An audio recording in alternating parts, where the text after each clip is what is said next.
മന്ത്രി K V Ganesh കുമാറിനെതിരായ ആരോപണത്തിൽ മുഖ്യമന്ത്രിയുടെ നിലപാടായിരിക്കും നിർണായകമാവുക. സംഭവത്തെ സംബന്ധിച്ച് മുഖ്യമന്ത്രിയും CPIM നേതൃത്വവും ഗണേഷ് കുമാറിനോട് സംസാരിക്കും.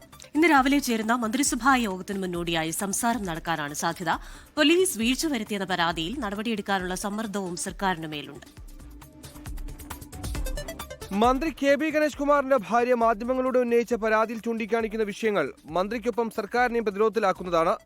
വിളിച്ചു വരുത്തിയിട്ടും പോലീസ് നടപടിയെടുത്തില്ല. മന്ത്രിയുടെ സ്റ്റാഫ് മൊബൈൽ ഫോൺ പിടിച്ചുപറിക്കാൻ ശ്രമിച്ചു തുടങ്ങിയ ആരോപണങ്ങൾ സ്ത്രീ സുരക്ഷയെക്കുറിച്ച് ഊറ്റം കൊള്ളുന്ന സർക്കാരിന്റെ അവകാശവാദത്തെ ചോദ്യം ചെയ്യുന്നതാണ്. പോലീസ് വീഴ്ചയ്ക്ക് സമാധാനം പറയേണ്ടത് മുഖ്യമന്ത്രി ഭരിക്കുന്ന ആഭ്യന്തര വകുപ്പാണ്. പരാതിയുടെ വിശദാംശങ്ങൾ ശേഖരിച്ചു തുടങ്ങിയ മുഖ്യമന്ത്രി ഗണേഷ് കുമാറിനോട് സംസാരിച്ചേക്കും. CPIM നേതൃത്വവും വിവരങ്ങൾ ആരായും. ഭാര്യയുടെ പരാതിയിൽ ഗണേഷ് കുമാറിനെ മന്ത്രിസഭയിൽ നിന്ന് പുറത്താക്കണമെന്നാണ് പ്രതിപക്ഷത്തിന്റെ ആവശ്യം. 24 തിരുവനന്തപുരം. ലോകത്തെവിടെയായാലും ഏത് സമയത്തും 24 വാർത്തകളും ഓഗ്മെന്റഡ് റിയാലിറ്റി പാക്കേജുകളും എക്സ്പ്ലെയിനറുകളും വിശദമായി കാണാൻ ഞങ്ങളുടെ YouTube ചാനൽ നിങ്ങൾക്ക് സബ്സ്ക്രൈബ് ചെയ്യാം.